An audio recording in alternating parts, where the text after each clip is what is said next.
Bueno, ahora vamos a empezar con los excursus, pero antes como seguramente me lo han dicho y me lo van a repetir, que no hubo todo un texto latín de Calvino y al final no comenté, es decir, lo dije, hablamos de la predestinación. Lo que dijo Calvino es lo siguiente, ese texto que menciona él en latín. La predestinación es el decreto eterno de Dios, por el cual Él estableció lo que quiere que cada hombre sea. Porque no todos son creados iguales, sino que para algunos está prevista la vida eterna y para otros la condenación eterna. Tremendo es esto. Por tanto, cada uno es creado para un fin, por lo que estamos predestinados o a la vida o a la muerte. No podemos saber por qué Dios quiere tal cosa, porque la voluntad de Dios es la razón última de todas las cosas, y buscar la razón a la razón última carece de sentido. Bien. Bueno, y ahora vamos a empezar con los excursus, que son muy sustanciosos, son en total 9. Algunos tratan sobre la era atómica, otros el carácter del anticristo, el imperio, o sea, el gobierno mundial, así lo llama imperio, la abominación de la desolación. Y empezamos con el primer excursus, que son las justificaciones. Dice el padre Castellani: alguien me insinúa, debo poner justificaciones de nuestras hermeneusis, de interpretaciones. Mi idea era escribir un libro limpio, sin argumentos ni polémicas, como los escolios de San Victorino, obispo y mártir. Una neta exposición, pero lo haré, pues el buen pagador no le duelen prendas. Primero, las 7 iglesias, que es el capítulo 2.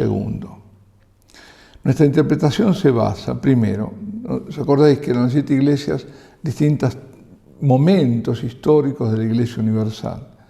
Dice, nuestra interpretación se basa primero en que las epístolas a los 7 ángeles están puestas bajo el título general de profecías o revelación. Segundo, que 7 simples billetes pastorales, cartas pastorales, son ridículos después de la solemne visión de Cristo Rey, ante quien el profeta cae al suelo como muerto. Y es el que los dicta, es el propio Cristo. Tercero, en la autoridad de San Agustín, que dice el Apocalipsis, totum tempus ecclesiae completitur, que abarca todo el tiempo de la Iglesia, el Apocalipsis. Cuarto, en que muchos santos padres dicen estos mensajes ser dirigidos a todas las iglesias, percepten accipiamus universas, como Anselmo de Laón en el siglo XII, lo cual se entiende mucho mejor de todas en el tiempo que no de todas en el espacio durante el solo siglo I, es decir, lo que estamos diciendo, ¿no? Muchas de ellas hoy desaparecidas, de modo que poco nos servirían los mensajes a nosotros hoy. Por lo demás, estamos acompañados aquí por la célebre glosa de los antiguos padres, por Alberto el Magno y los medievales, el abad Joaquín de Fiore, Joaquino, Nicolás de Lira, Bruno d'Asti, Holthauser, Villot, Eizaguirre y otros. Segundo, los 7 sellos, capítulo 6. Cuarto sello, el caballo color cloro o cadavérico, evidentemente es escatológico, medio verdoso, ¿no? Pues todos los santos padres lo han entendido así, menos los alegoristas, por supuesto. El primer sello, el caballo blanco, todos sin excepción lo han entendido por el Evangelio, la predicación, el cristianismo. Esto fija a los otros 2, que por lo demás son usitados símbolos bíblicos de la guerra y la carestía, es decir, conocidos. Guerras ha habido siempre.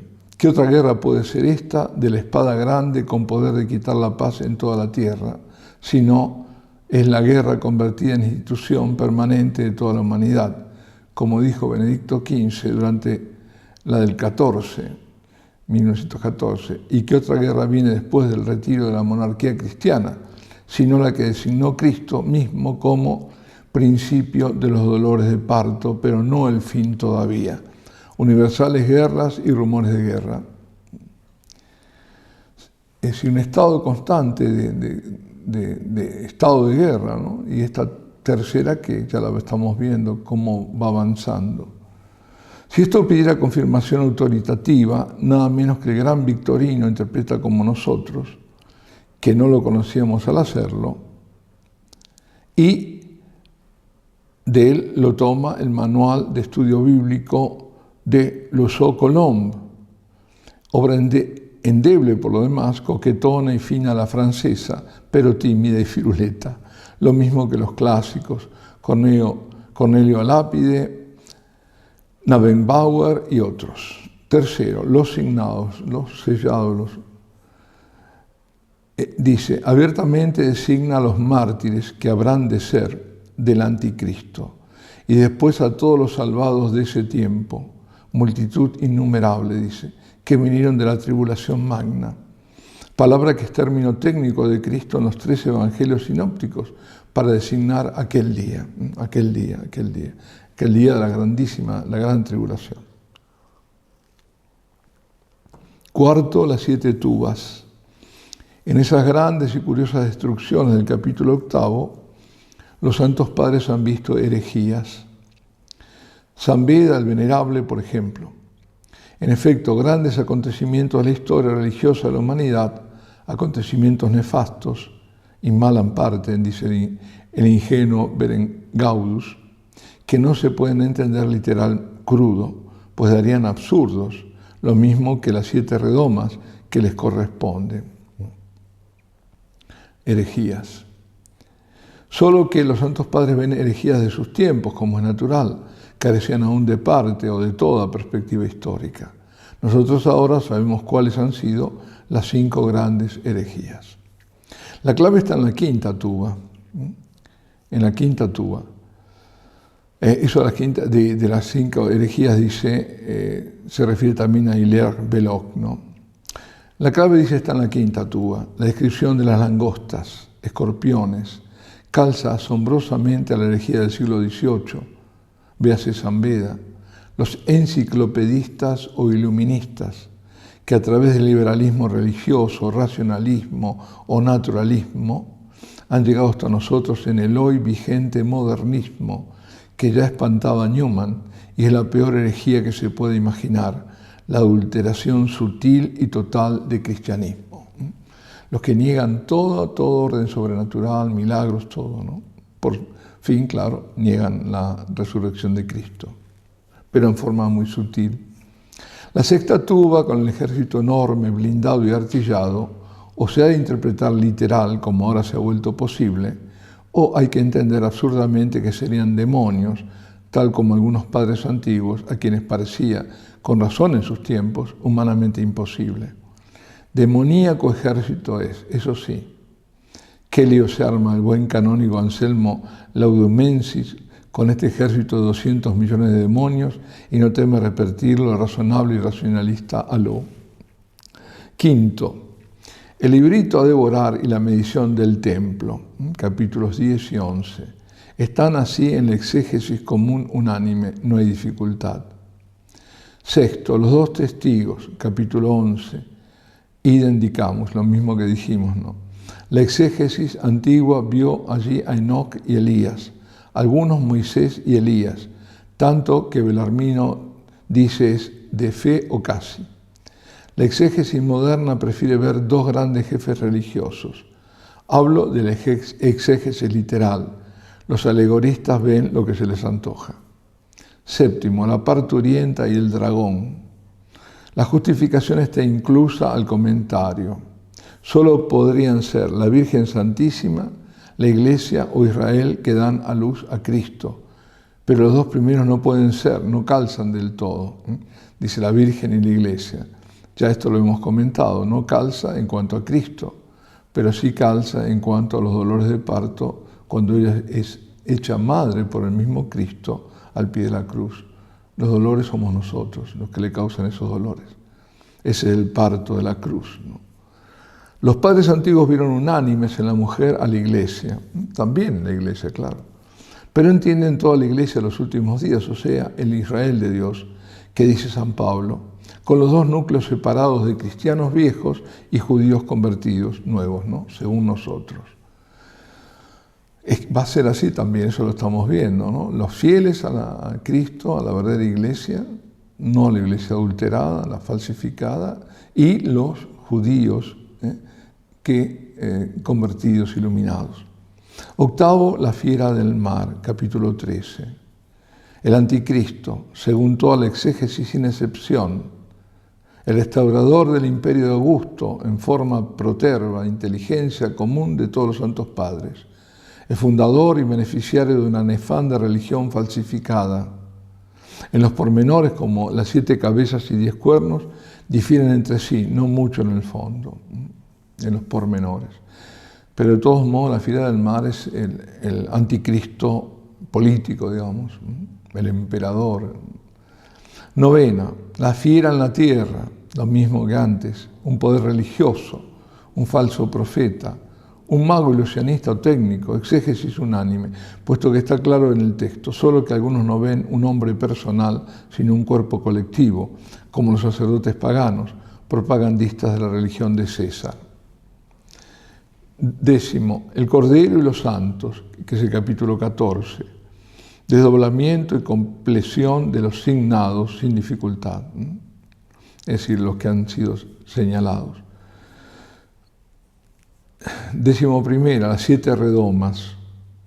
Evidentemente son castigos producidos por las tubas o herejías, pero sin corresponder cronológicamente, como creen Lusso, Colomb, por ejemplo. Pues esto aquí corresponde solo a los últimos tiempos, plague novissime de los últimos tiempos. Estas redomas están fijadas por la primera y la sexta, la sífilis, y también podemos ir el SIDA, ¿no? Y la guerra de los continentes, que son literales. Los padres vieron en la primera la úlcera de Moisés, sexta plaga de Egipto, plague que in ultimo future sunt, curra ecclesia de medio exierit, dice Victorino Martín en su escola, que es la plaga que será en el futuro, ¿no?, de la iglesia. Lástima grande que este precioso librito del primer comentador del Apocalipsis, Victorino, de los que nos han quedado habiéndose perdido los anteriores de Melitón, de Sardes, San Hipólito y Tertuliano, haya sido mutilado y deturpado por su editor, San Jerónimo. Metió mano. El capítulo 20, por ejemplo, ha sido sustraído y rellenado con los alegorismos de Ticonius Donatista.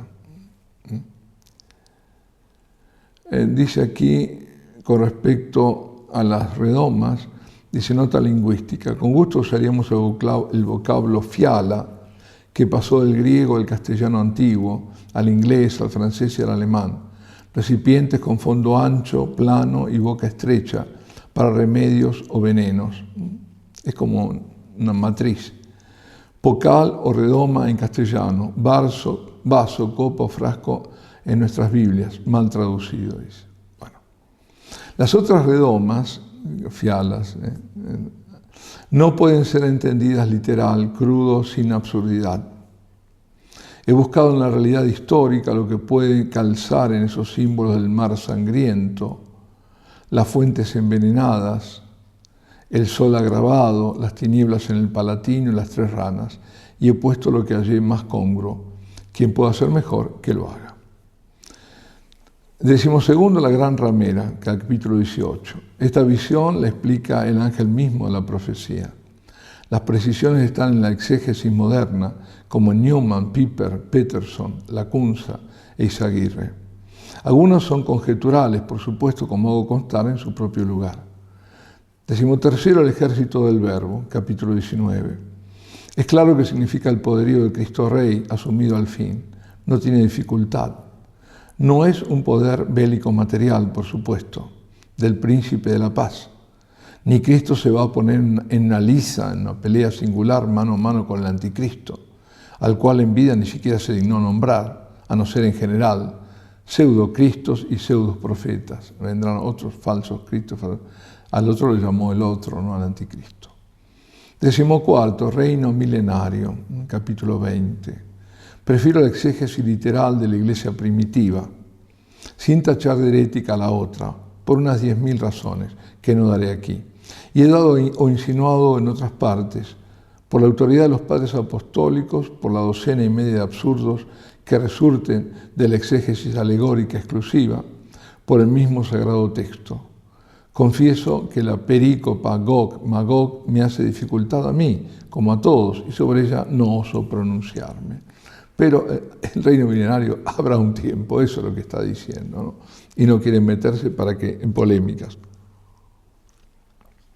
Pero de ahí a decir que todo se acaba todo de un golpe, absurdo. Entonces, ¿para qué hablar de todo lo que habla el Apocalipsis? 15ª, la Jerusalén Nueva, ese capítulo 21. Desde el juicio final en adelante no hay dificultad ni discrepancia alguna en las autoridades. Lo que dicen algunos racionalistas avivados, que el Apocalipsis termina en el 20, en el capítulo 20, y que los 21 y 22 son añadiduras, no tiene atadero alguno y es simple antojo y novelería. Al contrario, es congruo que así debe terminar el Apocalipsis, como comenzó, con la gloria eterna contrapuesta a la persecución y el martirio. Es el tema del libro de fe y de consolación. Como ven, en ninguna parte de mi trabajo, del que espero más vituperio y humillaciones que otra cosa, estoy solo, sino muy bien acompañado, y en algunas partes estoy con todos, es decir, con la tradición exegética en pleno. También mi último libro ha sido dulce al devorarlo. Quam dulcia eloquia tuo facibus meis, eloquia tua tanquam mel, et fubum orimeo. Es decir, que supo dulce a la boca, como si fuera la miel, ¿no? Pero quizás se me vuelva ajenjo y acíbar si Dios no lo ataja. En fin, puede que no. Resta decir que no he especulado en estas materias difíciles por imitación o compromiso, como dice Daniquín. Me he limitado a fecundar mi propia experiencia religiosa con el conocimiento de los pensadores europeos, pequeña erudición que está lejos de ser y no le es necesario ser total. Sin embargo, una gran erudición, ¿no? Bueno, y aquí hemos terminado con ese excursus que era el H. Son 9. Ahora vamos a empezar con el segundo.